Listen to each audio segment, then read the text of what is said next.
కేవలం 7,999 up to 10 kgs వరకు బరువు తగ్గి అధిక బరువు నుంచి వచ్చే ప్రధాన సమస్యలను దూరం చేసుకోండి.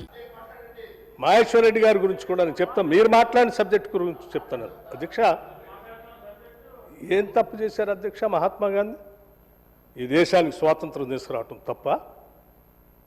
ఏం తప్పు చేశాడు అధ్యక్ష? డాక్టర్ బాబాసాహెబ్ అంబేద్కర్ ఈ దేశానికి భారత రాజ్యాంగాన్ని అందించడం తప్ప? ఏం చేశారు తప్పు అధ్యక్ష? జవహర్లాల్ నెహ్రూ గారు ఈ దేశానికి పంచవర్ష ప్రణాళికలు తీసుకొచ్చాడు. ఈ దేశానికి కనీసం ఆహార ధాన్యం ఉత్పత్తి చేసుకోలేనటువంటి పరిస్థితుల్లో, గుండు సూది కూడా ఉత్పత్తి చేసుకోలేని పరిస్థితుల్లో సైన్స్ అండ్ టెక్నాలజీని ఈ దేశానికి తీసుకొచ్చారు.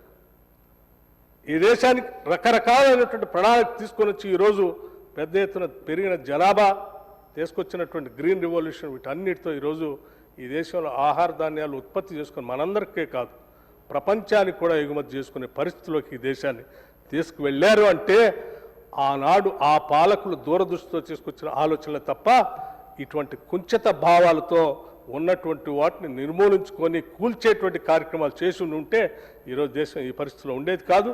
మీరు ఈరోజు ఆలోచన కూడా చేసేవాళ్ళు కాదు. అధ్యక్ష, Mahatma Gandhi national employment guarantee స్కీమ్కి మీరు ఏం చేశామని మీరు బాధపడుతున్నారని అడుగుతున్నాను. నేను చెప్తాను ఏం చేశారు. అధ్యక్ష, ఏం చేయలేదు మీరు. Mahatma Gandhi national employment scheme ద్వారా డిస్ట్రెస్ మైగ్రేషన్ అనేది లేకుండా చేసినటువంటి స్కీమ్కి ఈరోజు మీరు ఏం చెప్తా ఉన్నారు? ఆ స్కీమ్ ద్వారా ఈ రాష్ట్రంలో ఏ గ్రామంలో ఉన్నటువంటి వాళ్ళు ఎక్కడైనా పని కావాలని అడిగే హక్కు ఉంటే ఈరోజు అది కాదు, మేము గుర్తించి ఈ స్కీమ్ ద్వారా పొందుపరిచినటువంటి గ్రామాల్లో ఉన్నటువంటి వాళ్ళకే దాన్ని మేము రికగ్నైజేషన్ చేసిన దానికే మేము ఇస్తామని చెప్తా ఉన్నారు. ఇది ఎక్కడ న్యాయం అధ్యక్ష? మీరు డిసైడ్ చేసి ఇవ్వటం కాదు. ఈ దేశంలో పుట్టిన ప్రతి గ్రామంలో పుట్టిన ప్రతి పౌరుడికి కూడా ఉపాధి పొందే హక్కు ఆ చట్టం కల్పిస్తోంది. ఆ రకంగానే ఉండాలి. అది తొలగించేటువంటి హక్కు మీకు లేదు అధ్యక్ష.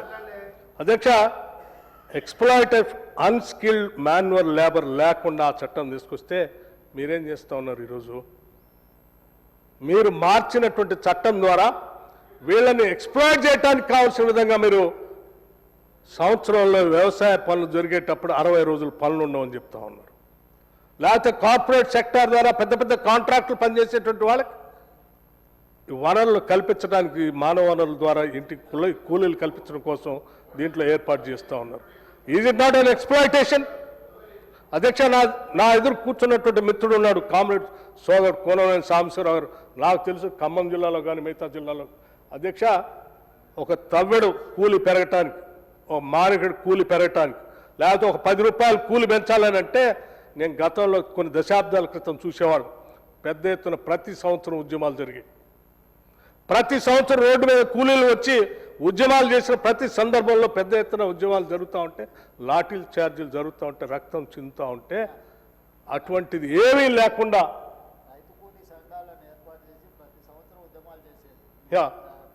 అటువంటి ఒక్క సంఘటన కూడా జరగకుండా ఉండే విధంగా కేవలం ఒక చట్టం ద్వారా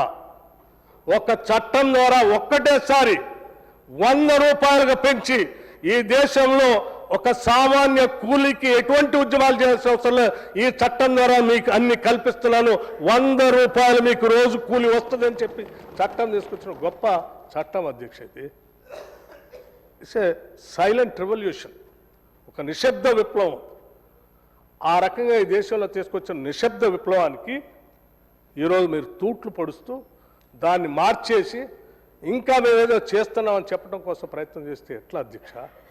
ఇది పేదల కోసం, ప్రజల కోసం, రైతుల కోసం, ఈ సమాజంలో అన్ని వర్గాల కోసం ఆలోచన చేసి ఆనాటి ప్రభుత్వాలు తీసుకొచ్చే చట్టాలని కేవలం కొన్ని కార్పొరేట్ శక్తులతో నడుపుతున్నటువంటి భారతీయ జనతా పార్టీకి సంబంధించిన ఆలోచన విధానంతో ఈరోజు ఈ చట్టాలని తూట్లు పొడవాలని ప్రయత్నం చేస్తే తాత్కాలికంగా మీకు ఏమైనా మేలు జరుగుతుంది తప్ప శాశ్వతంగా జరిగేది కాదు. ఇప్పుడే కూల్ రేట్లు పెంచాలని మా ముఖ్యమంత్రి గారు చెప్తా ఉన్నారు. కూల్ రేట్లు పెంచాలని ప్రతి సంవత్సరం ఉద్యమాలు జరిగాయి.